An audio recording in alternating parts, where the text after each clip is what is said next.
Welcome to another edition of the Turnpike Sports Book Report. I'm Doug Weischadle here with Dave Weischadle. We're here to give you a whip-around look at some of the latest news coming out of the casino and sports betting industries. This week in our state and national reports, we've got more February and March numbers to talk about. Deals, we've got baseball doing some deals in the prediction market arena. Yep. We have an MMA deal as well as a college sports deal to talk about. Okay. Industry updates, we've got licenses, launches, lawsuits, fines, and closures. Ah, that's sad. Yes. Legislative roundup, New Jersey and Maine. Okay. We'll be right back to start talking state and national after this. Hey, Dave Weischadle from Turnpike Sports. I just got my dugout mug delivered, and I am loving it. Dugout mugs are mugs made out of baseball bats, and they are officially licensed by Major League Baseball so you can get your favorite baseball team's logo on your mug. Just think of it, enjoying your favorite drink while watching your favorite baseball team with your team's logo on your mug made from a baseball bat. They can even make customized mugs. Check out the mug they made for Turnpike Sports. I mean, just look at that. That looks awesome. I've never seen anything like them. If you go to dugoutmugs.com, you'll find out they even make more things than mugs. They have baseball board games, grilling equipment made from baseball bats. They even have a section for gifts for under $30. Head on over to dugoutmugs.com because if you're a baseball fan or need a gift for a baseball fan, you have to check out Dugout Mugs. And use our promo code PIKE at checkout to get 20% off your purchase price. That's promo code PIKE, P-I-K-E. Also, free shipping with orders over $99. You can't beat that. DugoutMugs.com. That's my go-to place if I need a gift for a baseball fan. Well, if you excuse me now, the game is about to go on, and the wind is just right for drinking. Welcome back to the Turnpike Sports Book Report. Doug Weischadle here with Dave Weischadle. We're going to start off our state and national reports in the month of February. We've got the state of New Jersey releasing their numbers for the month. Okay. It's the first month for New Jersey with a handle of under $1 billion since August of 2025. Which is strange because February's, Super Bowl. So it's weird that I expect it for March or April or things like that, but, not February. Well, everybody was reporting down numbers for this year's Super Bowl. It's just very odd. Very odd. But Super Bowl 60, since you mentioned it, accounted for about 15% of the total handle. The total handle was about $846.5 million. Super Bowl came in with about $126 million of that. Okay. But there was record football revenue for the month of February.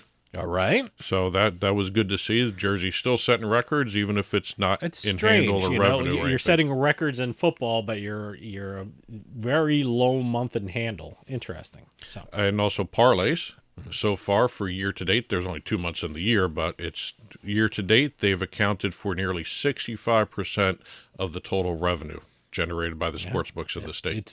They're big for sports books.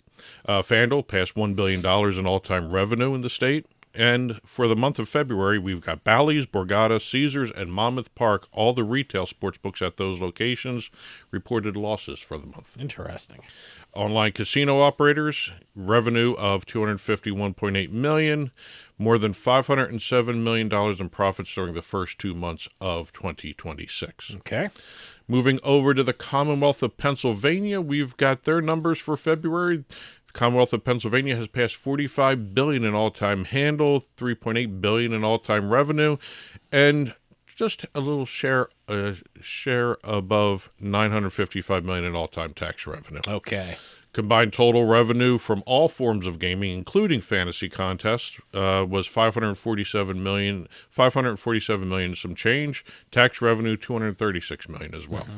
Total iGaming revenue, $239,922,058. Online slots generated over $191 million of the revenue, with poker, or iPoker as it's labeled in there. It's called iPoker. It's labeled as iPoker in the release. No online poker, huh? It's iPoker. $2.2 million in terms of revenue. All right. And also we have Maine coming in with their February numbers. Okay. Maine has now passed $1.3 billion in all-time total handle, $140 million in all-time revenue, and $14 million in all-time tax revenue. Wow, hey, Maine. What is that, Vacation Land? Vacation Land came in with some numbers for vacationers. Yep. And our last entry of the week, we have New York, week ending March 15th. Okay, this was a state that was in a bit of a slump, so I'm very interested to hear what their numbers are. Well, and when I say bit of a slump, I mean... well, we do have a correction. Okay. The accounting correction is No. We have now? last week I reported that they had another under $500 million week. They had some correction going on. They did go over 500. Not by much, but they did go over. So this is now, with the week ending March 15th, second consecutive week with at least $500 million in handle. Okay. And the first week in 6 weeks that they're over $50 million in gross gaming revenue. Okay. So bounce back. Bounce back. I mean, those numbers are so huge for New York. I mean, we're talking, we're making jokes about it because their numbers are so absolutely amazing every week. So. And DraftKings led in revenue for the second consecutive week. Nice to see by DraftKings. In terms of fiscal year-to-date handle, $25.5 billion so far in terms of fiscal year-to-date handle. Gross gaming revenue, $2.496 billion as well. Okay. Why is that important? It's because at this week here, the week ending March 15th, there's only 1 week left in the current fiscal year. They've already passed last year's fiscal year handle by over $1.7 billion, and also the fiscal year gross gaming revenue is now over $404 million from previous year. So they're setting new records again. So I'm assuming over the next couple of weeks we're going to hear some fiscal year ending reports, right? Yes. Okay. So. Well, we'll be reporting on them when we get in turn with those. But like I said, right now they've already set new records for fiscal year handle and gross gaming revenue. Yeah, I'm sure the operators are going to have spoiler alert. There are records here. Well, they actually passed it maybe 2 weeks ago. And it's really interesting to see that the growth of New York it's still growing. Yeah. And it's amazing to watch that. That's it for state and national. We're going to start talking deals right now.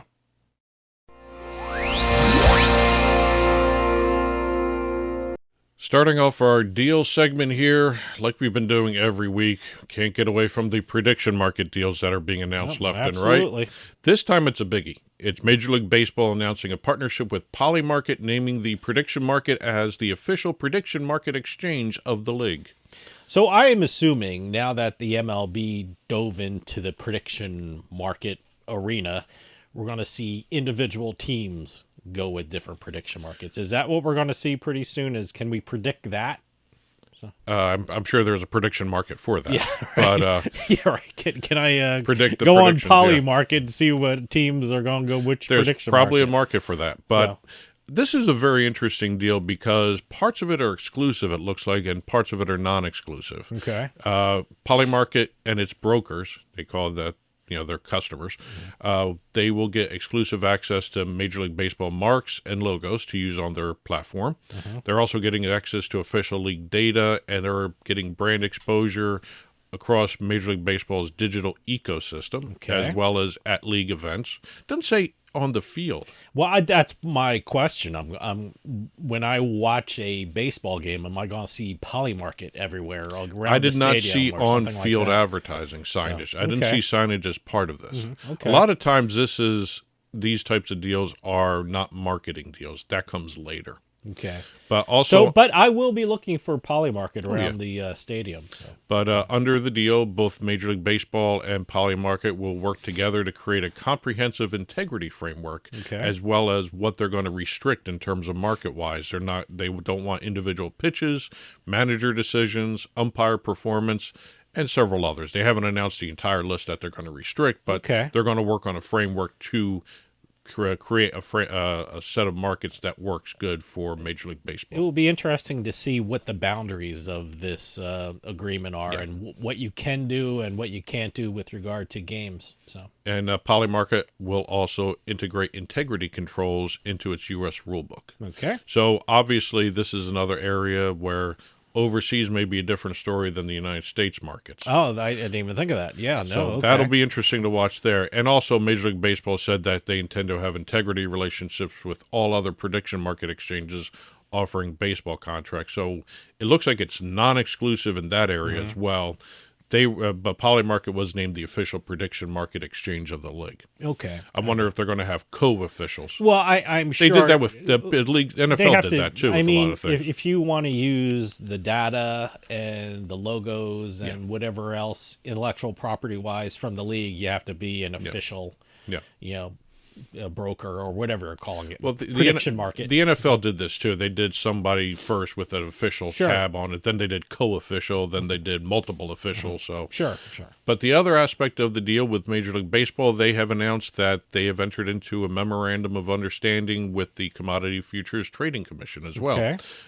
The Commissioner Manfred has signed an MOU with Michael Seelig, chairman of the CFTC. I always want to say CTFC, but CFTC. Yep. Clear intent to share information on a confidential basis so that the integrity issues of baseball are recognized in terms of the CFTC. And also they will meet regularly to identify and discuss any issues that may impact the integrity of Major League Baseball games and the landscape of the Major League prediction markets. Okay. Let's see, we've got Sportradar. Next deal up. Strategic agreement with the Professional Fighters League. Okay. Global betting data and betting streaming rights. According to their release, Sportradar will distribute PFL betting content and AV content to its global network of 800 sportsbook operators, and this will be done through their Watch and Bet network to accommodate the new tool created by PFL, real-time betting products. Wow, nice. Okay. So that'll be interesting to see that. I don't know if they're going to have tickers or anything like that, but they are going to be part of the Watch and Bet network from Sportradar. Yeah, I can't wait to look in on that. I want to know what they're talking about. I mean, it's one thing to hear about it when we're talking about it, but to actually see it in action. So that's, I got to check out PFL. Yes. So. Last deal of the week, we've got Integrity Compliance 360 announcing an enhanced partnership with the PAC-12 Conference. Okay. They will now officially integrate Prohibet to the Integrity Program conference-wide. Yeah, not just football, not just basketball, but conference-wide for all their competitions. I mean, that's just great. I think Prohibet is one of those things from IC360 that is really changing the landscape of the NCAA, and it's really making it safer, and it's just great. It's great to see what they're doing. It's probably the best thing out there right now. Yeah, absolutely. Absolutely. But that's it for the deals this week. We're going to start talking industry updates right after this. Smoked cocktails have never been easier to make thanks to our Halo Drink Smoker. Simply place the cocktail smoker on your glass, light the wood chips until they start to smoke, and then top it off with the lid to infuse your drink with a delicious, new, smoky flavor.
Welcome back to the Turnpike Sports Book Report. Doug Weischadle here with Dave Weischadle. We're going to start off the industry update segment, heading out to Nevada for a couple stories, and we're going to start off with Resorts World Las Vegas closing its poker room. Yeah.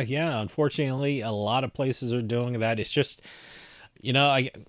properties can make more money throwing slot machines in there. Yes. So it's just, it's one thing about a poker room is you need dealers, you need to hire waiters and waitresses, you need to hire managers. So, it's labor intensive. Yes.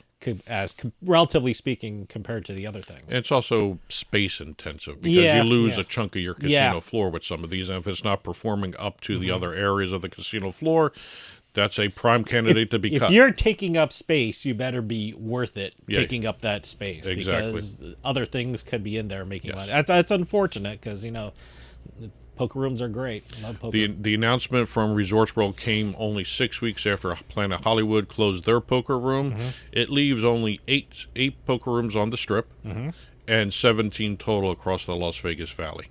Dwindling numbers. Yeah, well, you know what? I bet you the wait lists are going to be growing and growing and growing. Somebody's going to make out from things, all the because the poker players that we used to play at Resorts World are going to migrate to these other ones. Well, that's what I mean. Yeah. It's going to be, a lot more people are going to pack into these 8 rooms, and wait lists are going to be increased and things like that. So we'll see how that works out. Staying in Nevada, we've got Uber. Uber has announced that they have launched, in conjunction with Motional, a company called Motional, autonomous robo-taxi rides in Las Vegas. That means driverless, right?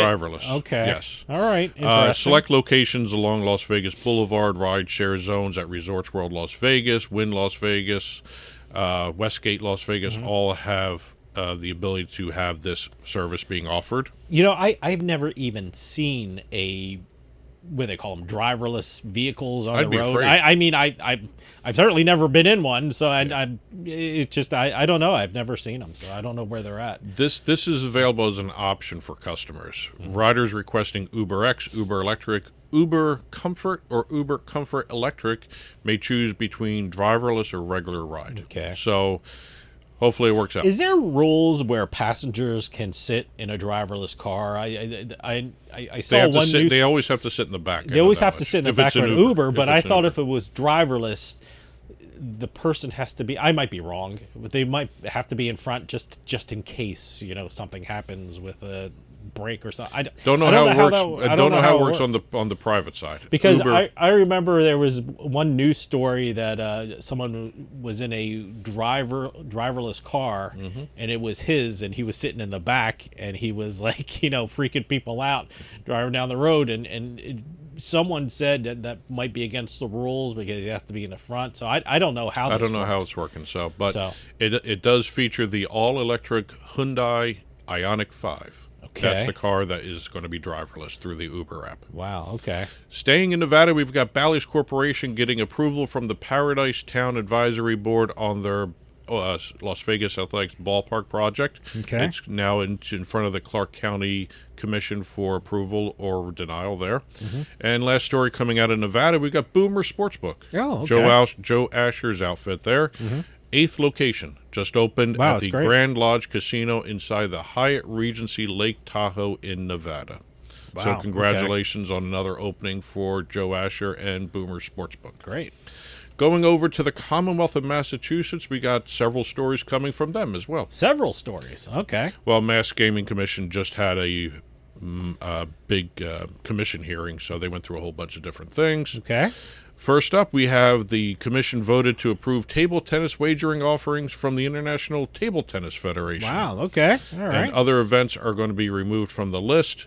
Once this goes through the final approval stages, operators will be told to remove what needs to be removed and to add the ITTF markets into the gambling menus. So I wonder if Massachusetts is going to join Colorado and Oregon and I guess Vermont in one of the the table tennis kind of centers of the U.S. kind of thing. There are other states that have table tennis listed under other. They don't separate it out. Yes. But they're the one. Is this going to be under other, or I have no idea yet. They haven't decided that yet. When they announce it, they announce it. All right. Staying with the Massachusetts Gaming Commission, they approved a change from GameSense, which is their responsible gambling program, to their own program called Playwell. Okay. They will have 100% control over the platform. They will be able to create their own voice for player health and responsible gaming. They're going to adapt and evolve their messaging quickly, according to this changeover. This has already been done. The Playwell Hub launched on March 27th. Oh, okay. Because I remember going to Encore Boston Harbor, and PlaySense had GameSense had a desk on the gaming floor, in the corner of the gaming floor. So I guess that's going to change now. It's going to go to Playwell, and also it's going to be a new company that's going to be supplying Playwell. I think it's one of the universities doing it or something. Okay, great. Staying with Mass Gaming Commission, we've got another story coming from their meeting. Massachusetts Gaming Commission has handed out civil penalties, otherwise otherwise known as fines, to 5 operators: BetMGM, Caesars, DraftKings, Fanatics, and FanDuel. FanDuel received a $5,000 fine for a college player prop violation. Caesars was fined $10,000 for accepting improper wagers on UEFA European Championship tournaments involving red cards. Not allowed to offer those. Fanatics was fined $7,500 for accepting 36 wagers on the winner of the 2025 Heisman Memorial Trophy between January 2025 and March 2025.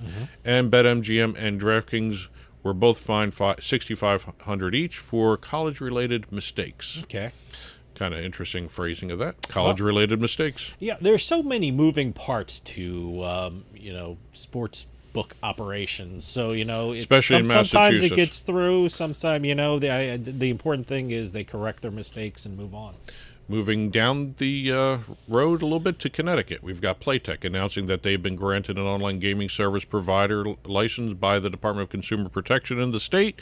That is now their 6th regulated iGaming state they have entered.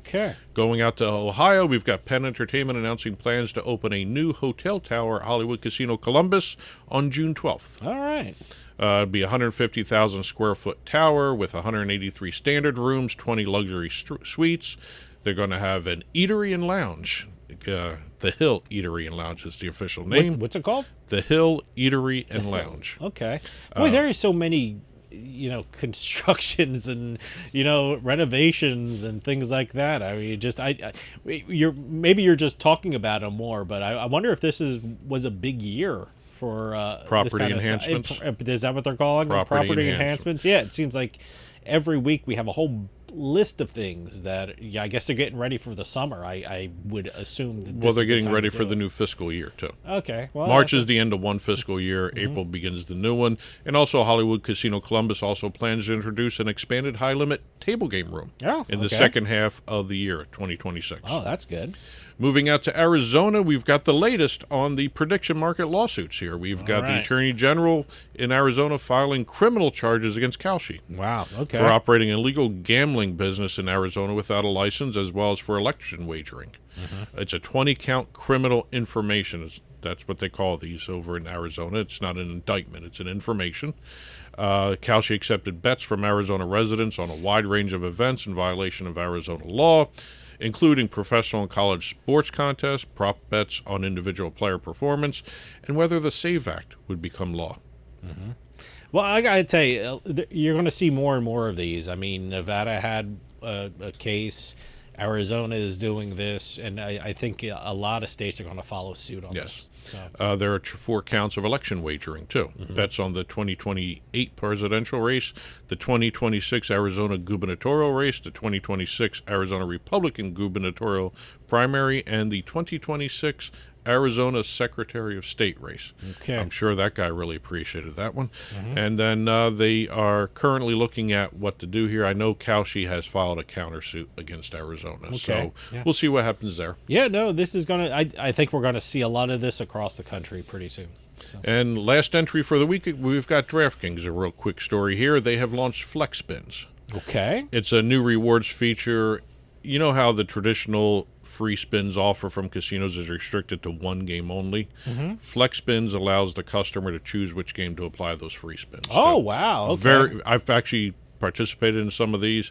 Kind of interesting to get used to that because you're not used to being able to choose the game you want to apply your free spins to. It seems like every online platform has a spinning wheel where you can win certain things. I mean, usually with online casinos, you do the spin and, it lands on a prize, and it's usually a specific game that you have to do your spins on, or, but there's, for poker, online poker, they have spins where you can get like tournament tickets and things like that. And it's pretty specific what you can use these things for. So I like the fact that DraftKings Online Casino, you get these free spins, and then you have a choice to what to put it to. So. As soon as you log into DraftKings, you go to the casino side. Every There's a big block up there. Claim your flex spins. That's what I mean. Every online platform in New Jersey has some kind of spin that you can win something on.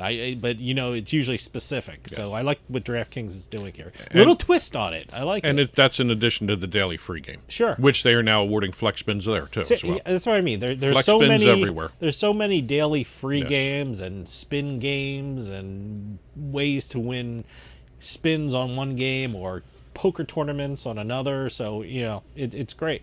So. We're going to start talking our legislative roundup now.